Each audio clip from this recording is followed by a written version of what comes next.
말씀을 시작하면서 한 영화를 잠깐 소개해 드리겠습니다. 영화의 제목은 네드 디바인 깨우기라는 영화입니다. Waking Ned Divine 이렇게 되어 있죠. 1998년에 개봉한 영화인데 코미디 영화입니다. 코미디 영화입니다.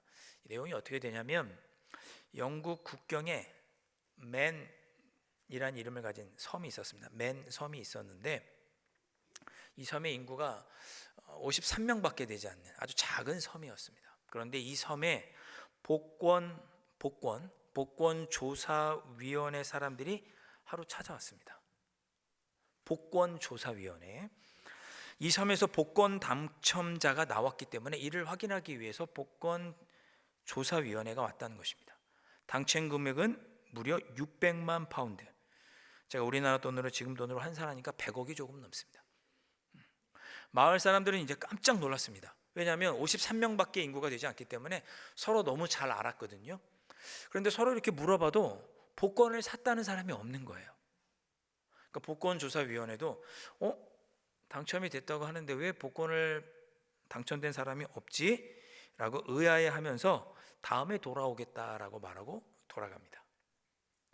돌아가자 마을 사람들은 우리가 일일이 한 집 한 집 좀 다니면서 누가 복권이 당첨됐는지 한번 확인해 보자. 그렇게 이야기를 하고 일일이 한 집씩 다니면서 복권 당첨된 사람이 누구인지 찾습니다. 그러던 중에 네드 디바인이라는 할아버지 집에 들어갔는데 똑똑똑하고 노크를 해도 할아버지를 불러도 할아버지가 나오시지 않는 거예요. 그래서 문을 열고 조용히 들어가 봤더니 이 네드 디바인 할아버지가 그만 심장마비로 손에는 복권을 들고 죽어 있었어요. 복권이 당첨됐다고 하는 소식에 너무 놀라서 심장마비가 온 거죠. 네. 여러분 이거 영화입니다. 실화가 아니에요. 영화예요. 얼마나 설렜든지 복권이 당첨됐다는 소식을 듣고 나이 많은 이 네드 디바인 할아버지가 그만 심장마비로 세상을 떠나게 되었습니다. 그러자 마을 사람들 마음속에 욕심이 생겼습니다. 이 할아버지가 그냥 죽고 나면 600만 파운드, 100억은 그냥 반납해야 되는 거잖아요. 누구도 받을 수 없는 거잖아요. 그래서 마을 사람들끼리 모의를 합니다. 우리 모두가 이 600만 파운드를 받자. 이 돌아가신 네드 디바인 할아버지와 가장 비슷하게 생긴 사람을 뽑아서 이 사람이 이 할아버지를 네드 디바인인 척 하기로 하고 마을 사람들 모두 그 할아버지가 살아있는 것처럼 연기하기로 합니다. 그리고 600만 파운드는 53명, 한 명 돌아가셨으니까 52명이 서로 뿔뿔이 나눠 갖기로 1인당 12만 파운드씩 나눠 갖기로 그렇게 공모를 합니다. 그 복권조사위원회를 속이는 거죠. 그것이 이 영화의 내용입니다. 그래서 그 상금을 받는 게 이 영화의 내용이에요.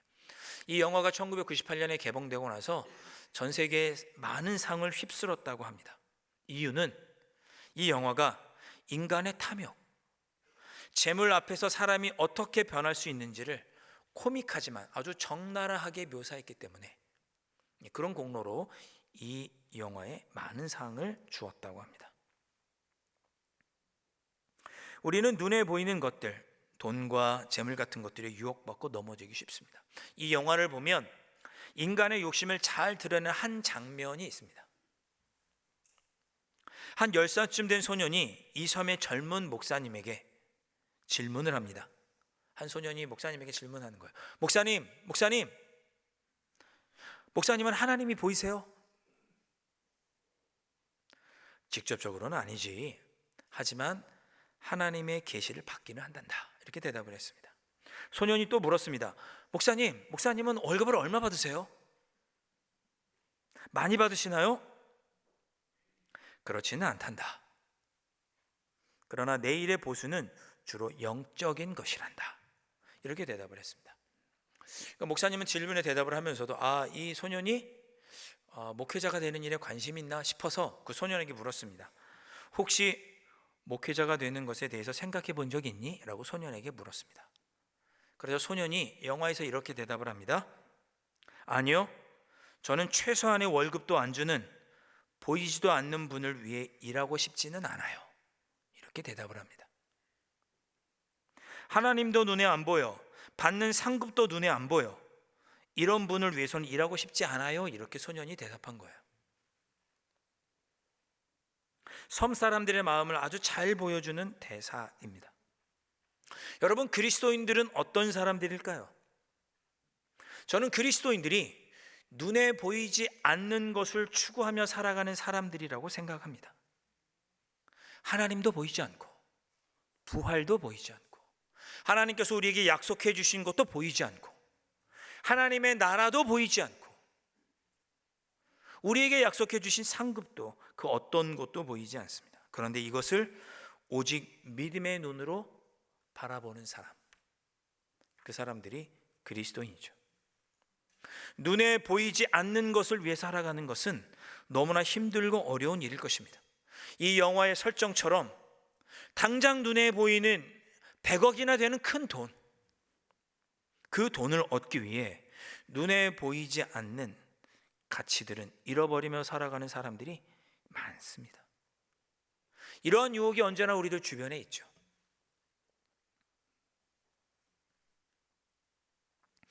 목사님 중에 이성호 목사님이라는 분이 계십니다. 이성호, 동명이인이 있을 수도 있지만 이분이 체육관을 운영하시는데 크로스핏이라고 하는 그 운동 체육관을 운영하십니다. 이분이 체육관을 운영하면서 또 그곳에서 예배도 드리시고 이렇게 교회를 하십니다. 이분이 그렇게 체육관에서 목회를 하시면서 주중에는 운동을 가르치고 또 주말에는 예배도 드리고, 그래서 본인이 경험했던 그 목회의 경험을 책으로 쓴 것이 있는데 책 제목이 나는 진짜일까입니다. 나는 진짜 그리스도인일까? 이런 질문인 거죠.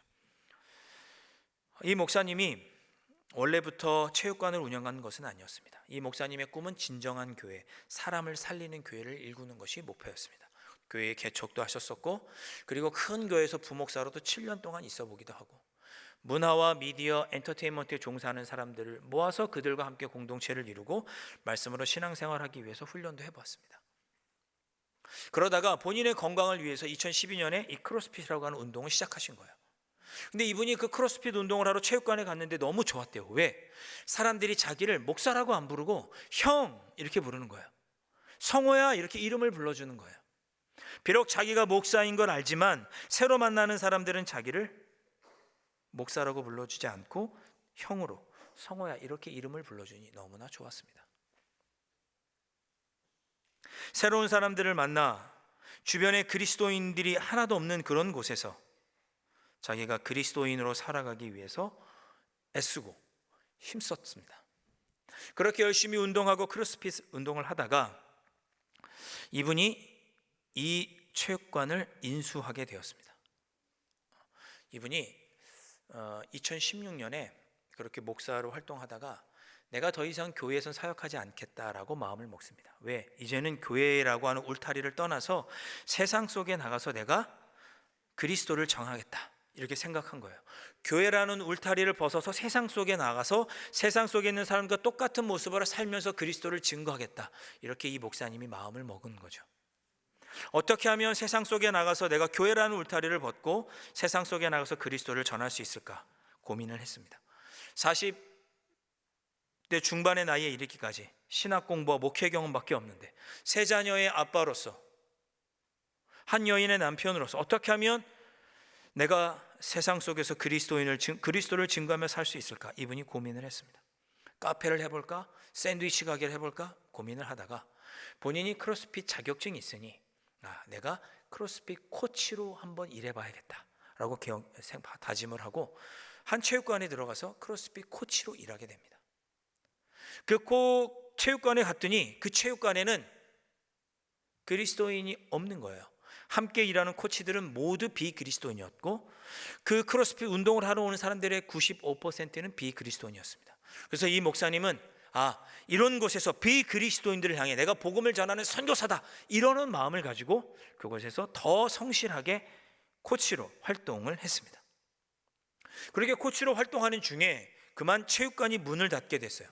체육관 주인 되시는 분이 더 이상 체육관을 운영할 수 있는 형편이 되지 않았습니다. 그래서 그만 4개월 만에 체육관을 문을 닫게 되었습니다.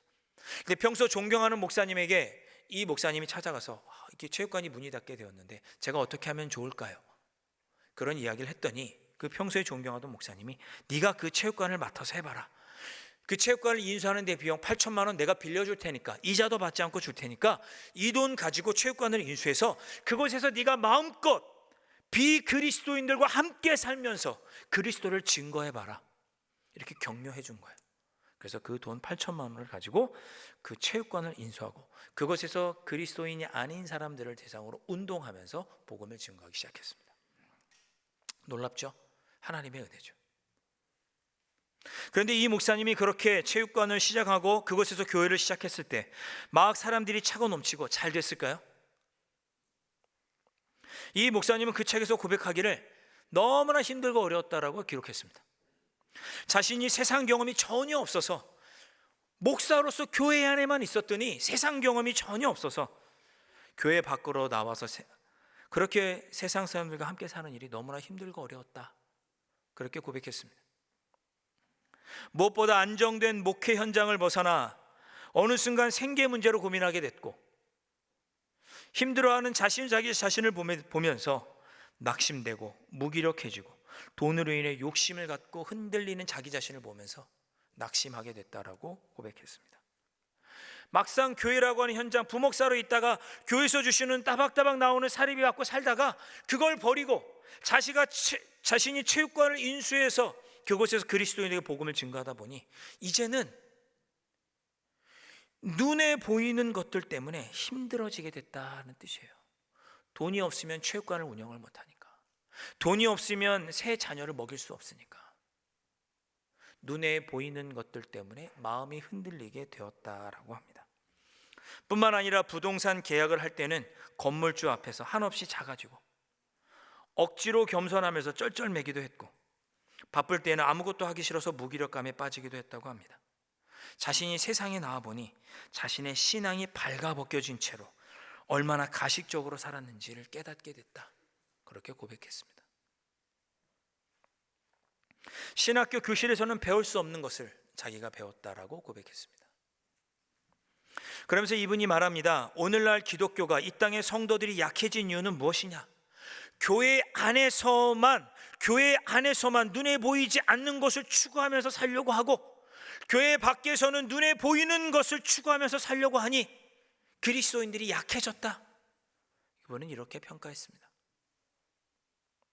실내 교육관, 마치 모의 전투, 스파링하는 것처럼, 정말 실제로 전쟁을 벌이는 것처럼 밖에 나가서 복음을 들고 그리스도를 증거하기 위해서 힘써 싸우는 것이 아니라 교회 안에서만 그리스도인인 척하며 살다 보니 세상 밖에서는 그리스도인으로 능력 있게 살아가지 못하게 되었다라고 비유했습니다.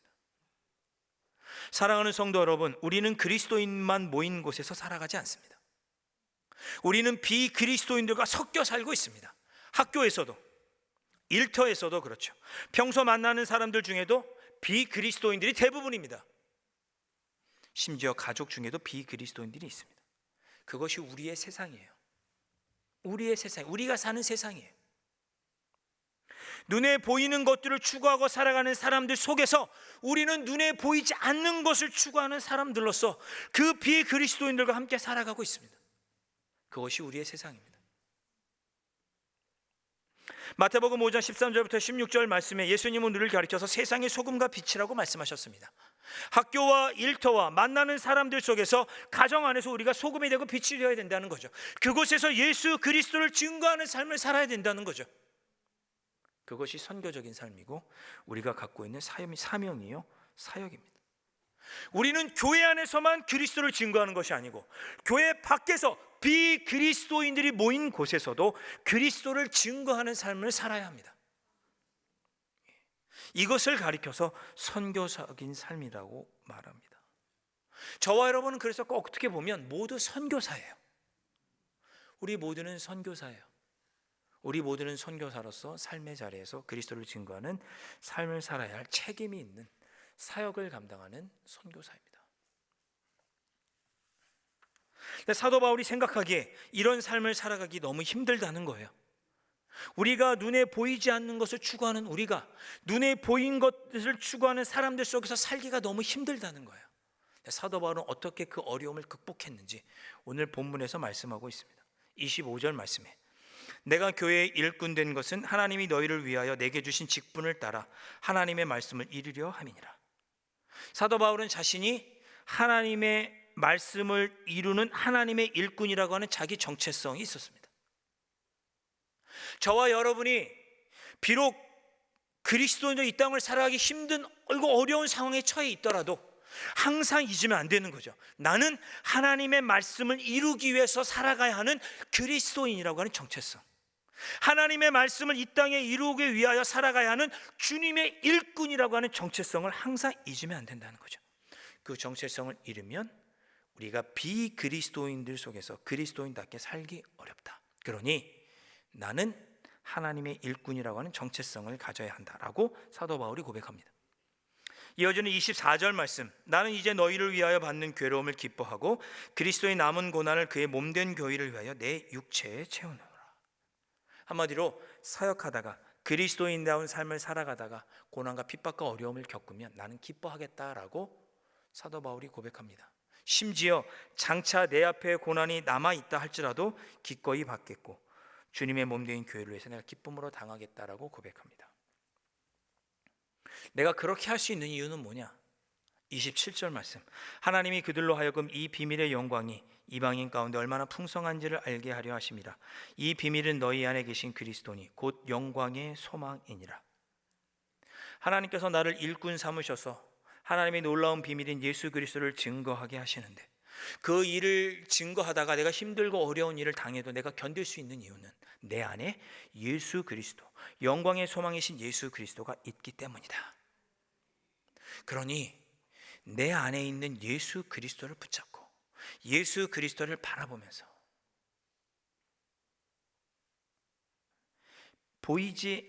보이는 것들만 추구하며 살아가는 이 세상 속에서 보이지 않는 것을 추구하면서 살아갈 것을 사도 바울이 권면하고 있습니다. 사랑하는 성도 여러분, 우리는 보이지 않는 것을 추구하며 살아가는 사람들입니다. 보이지 않는 것을 추구하며 살아갈 수 있는 이유는 뭐냐? 예수님 때문이죠. 예수님 때문이죠. 당연한 이야기인 것 같지만 여러분이 예수님을 믿지 않으셨다면 하나님을 믿으셨겠어요? 여러분께서 예수님을 믿지 않으셨다면, 예수님이 계시지 않았다면 하나님께서 우리에게 약속해 주신, 주님께서 우리에게 약속해 주신 부활도 믿지 못할 것이고, 하나님께서 우리에게 약속해 주신 하늘의 상급도 우리는 보지 못하겠죠. 예수님 때문에 그 보이지 않는 세계가 우리에게 보여지게 된 것이죠. 그러니 평소에 눈에 보이지 않는 것들을 추구하며 살아가다가 주님의 뒤를 따라 살아가다가 힘들고 어려우면 다시 예수님, 우리 안에 계신 예수님을 꺼내어 보면서 붙잡으면서 눈에 보이지 않는 그것을 힘있게 추구하며 살아가라고 사도 바울이 권면하고 있습니다.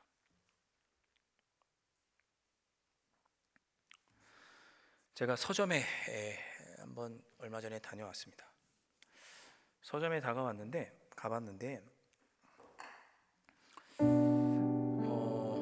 서점에 갔더니 요즘 유행하고 있는 책이 뭐가 있냐면 독일의 철학자 쇼펜하우어의 책이 서점에 많이 이렇게 깔려 있었습니다. 쇼펜하우어는 19세기 독일의 철학자거든요. 그는 사람의 행복을 추구하고 행복하려면 어떤 기술로 살아야 되는지를 이야기했던 철학자가 쇼펜하우어입니다. 그 사람에 관한 책이 수십 종류의 책이 서점에 이렇게 나와 있더라고요. 제가 그걸 보면서 거꾸로 그런 생각이 들었습니다. 요즘 사람들이 많이 힘든가 보다. 그래서 어떻게 하면 행복할 수 있을까를 찾기 위해서 이 쇼펜하우어라고 하는 철학자도 그들이 찾아보나 보다. 그런 생각을 했습니다. 그래서 또 드는 생각이 뭐냐? 정말 눈에 보이는 것만 추구하면 행복할까? 우리가 믿기에 우리는 참 행복이 눈에 보이는 것에 있지 않고 눈에 보이지 않는 것에 있다고 우리는 믿는데, 세상 사람들은 눈에 보이는 것에 행복이 있다라고 생각하고 추구하며 살아가는구나. 그러나 우리는 눈에 보이지 않는 것을 추구하면서 우리의 참된 행복과 소망이 그 영광이신 예수 그리스도에게 있음을 깨닫고 그 예수 그리스도를 붙잡고 우리는 눈에 보이지 않는 것을 추구하면서 살아가면 거기서 우리는 행복을 얻는데 세상 사람들은 그러지 않는구나라는 생각을 해보았습니다. 사랑하는 성도 여러분, 저와 여러분은 예수 그리스도로 말미암아 눈에 보이지 않는 것을 바라보고 그것을 추구하면서 살아가는 사람들입니다. 여러분 그렇게 살아가실 수 있기를 주님의 이름으로 축복합니다. 예수님께서 보여주신 예수님으로 말미암아 십자가로 말미암아 보게 된 부활, 십자가로 말미암아 보게 된 하나님, 십자가로 말미암아 보게 된 영원한 생명, 십자가로 말미암아 보게 된 하나님의 나라, 우리는 그것을 바라보고 그것을 추구하며 살아가는 사람들입니다. 비록 그렇게 살아가는 삶이 힘들고 지치고 어려워도 내 안에 계신 예수 그리스도로 말미암아 그 예수 그리스도를 붙잡고 그러한 삶을 살아가실 수 있는 여러분들이 되실 수 있기를 주님의 이름으로 축원드립니다. 우리 결단하는 마음으로 우리 함께 찬양했으면 좋겠습니다.